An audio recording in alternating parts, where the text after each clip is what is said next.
दोस्तों, हमारे channel English आसानी से में आप सबका स्वागत है।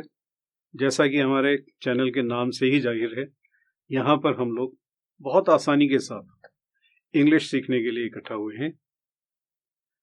बहुत कम समय में आपको हम अंग्रेजी सिखाएंगे। रोज 10-15 मिनट का समय लगाकर आप आसानी से बहुत जल्दी अंग्रेजी बोलना लिखना सीख जाएंगे। दोस्तों, दुनिया में हर जीव अपनी बात कहने सुनने के लिए भाषा का इस्तेमाल करता है, किसी तरह के संकेत का इस्तेमाल करता है, किसी तरह की बोली का इस्तेमाल करता है। फर्क इतना है, जो जितना बेसिक तरह का जीव होगा, जिसका जीवन बहुत बेसिक स्तर का होगा, जितने कम विकसित स्तर का होगा, उसकी भाषा भी उतनी कम विकसित होगी। और इंसान का जीवन तो खैर काफी समय से, हमारी जब से सभ्यता विकास की ओर बढ़ती रही है, हमारी भाषा भी उसी हिसाब से विकसित होती गई है। हमें नए नए शब्द गढ़ने पड़े हैं और उन शब्दों से बनी भाषा के इस्तेमाल के नियम भी बनाने पड़े हैं। यही नियम का जो फर्क होता है, हर भाषा के अपने अपने नियम होते हैं, और इन्हीं नियमों का जो फर्क होता है वो भाषा का एक से दूसरी भाषा के बीच का फर्क, वो नियमों का ही फर्क है। ऐसे ही हिंदी और अंग्रेजी के नियमों में भी फर्क है। अब दोस्तों, अंग्रेजी सीखना जरूरी क्यों है? क्यों आप लोग इस चैनल को देखें और क्यों अपना समय लगाएं? अंग्रेजी सीखना आखिर क्यों जरूरी है?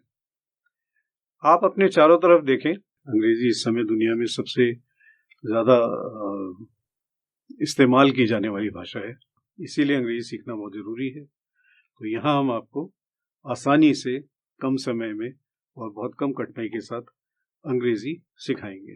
दोस्तों, भाषा में किसी चीज को बोलने में, लिखने में, एक भाषा से दूसरे भाषा में थोड़ा सा फर्क होता है, जैसा हमने पहले कहा था।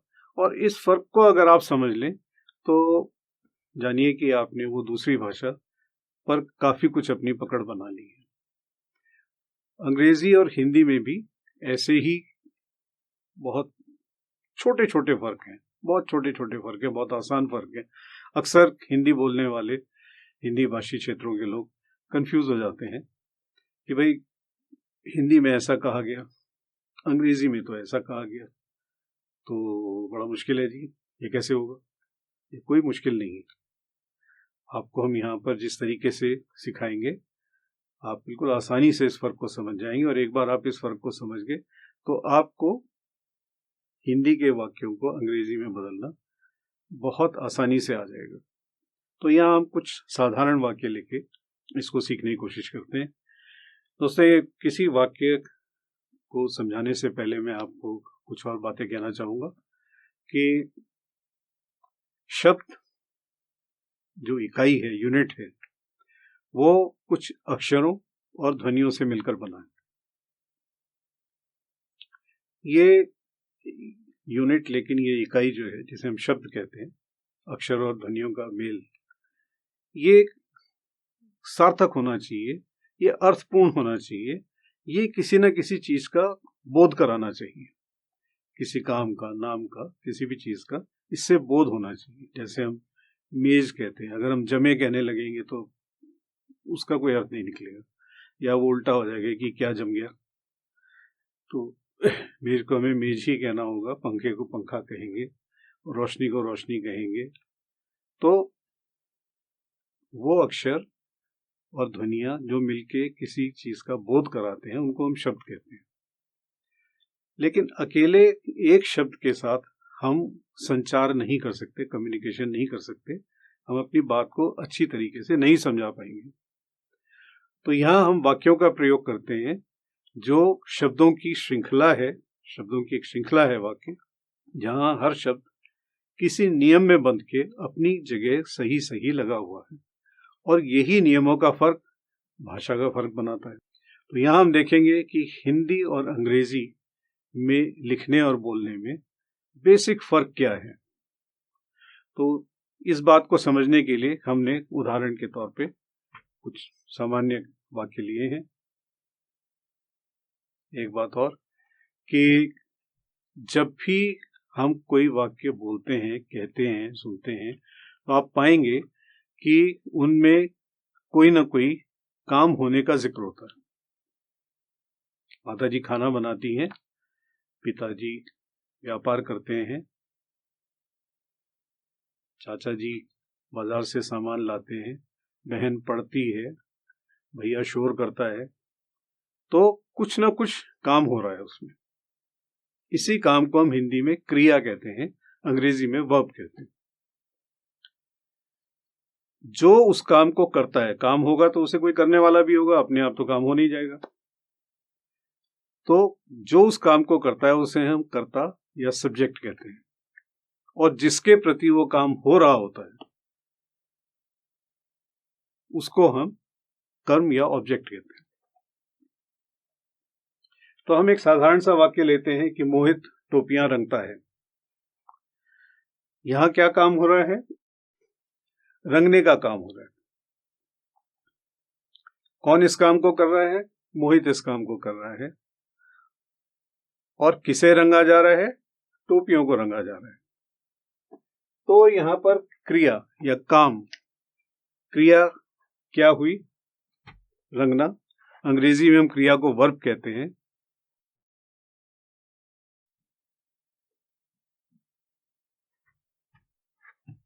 इस क्रिया को या इस काम को करने वाला कौन है? इस काम को करने वाला मोहित है। इसको हम हिंदी में कर्ता और अंग्रेजी में सब्जेक्ट कहते हैं। और जिसके प्रति यह काम हो रहा होता है, यहां पर क्या हो रहा है? यहां पर टोपियों का रंगा जा रहा है। तो टोपियां यहां पर हिंदी में कर्म और अंग्रेजी में ऑब्जेक्ट हैं, इनको हम ऑब्जेक्ट कहते हैं।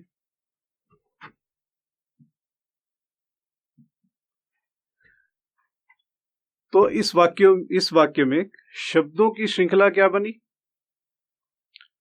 सब्जेक्ट, ऑब्जेक्ट, वर्ब, यानी SOV। अब हम इसी वाक्य को अंग्रेजी में ट्रांसलेट करते हैं।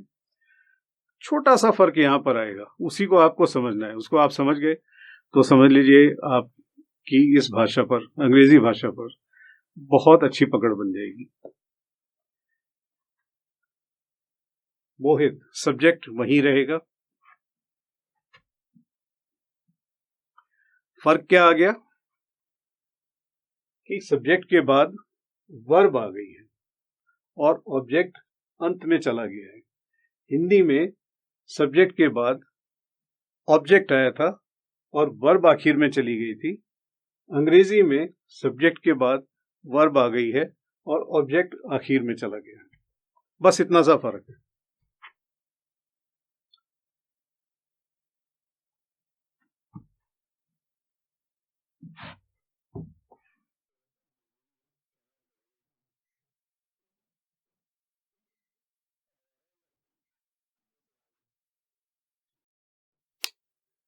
तो क्या अंतर हुआ दोनों में? बहुत बेसिक सा अंतर हुआ कि हिंदी में सब्जेक्ट, ऑब्जेक्ट, वर्ब, यानी ये श्रृंखला बनी SOV, और अंग्रेजी में सब्जेक्ट, वर्ब, ऑब्जेक्ट। इतना ही फर्क हुआ कि सब्जेक्ट के तुरंत बाद वर्ब आ गई और ऑब्जेक्ट आखिर में चला गया। थोड़ी सी श्रृंखला में बदलाव आया। वो क्या आया? SOV की जगह SVO हो गया, यानी सब्जेक्ट, वर्ब, ऑब्जेक्ट। हिंदी और अंग्रेजी के वाक्यों में सिर्फ इतना ही फर्क है, तो इसलिए इससे कंफ्यूज बिल्कुल मत होइए। हम उदाहरण के लिए एक दूसरा वाक्य और लेते हैं। जय औजार बनाता है। यहां काम क्या हो रहा है? बनाने का। कौन कर रहा है? जय कर रहा है। बनाया क्या जा रहा है? औजार बनाए जा रहे हैं। ठीक है, तो यहां पर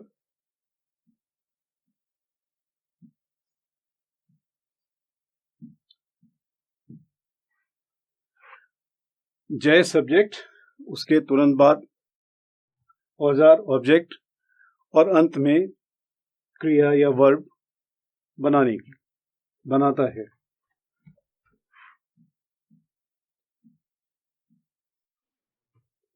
सॉरी, तो यहां भी सीरीज वही हुई। जय औजार बनाता है SOV, सब्जेक्ट ऑब्जेक्ट वर्ब, यानी SOV। यही इस हिंदी के वाक्य में था, यही इस हिंदी के वाक्य में है। अब हम इस वाक्य को भी अंग्रेजी में ट्रांसलेट करते हैं। तो जय सब्जेक्ट, इसके तुरंत बाद जैसे यहां हुआ था वर्ब आ गई मेक्स, और ऑब्जेक्ट लास्ट में चला गया, अंत में चला गया, जैसे यहां गया था टूल्स। तो यहां सीरीज क्या बनी, बिल्कुल इसी तरह।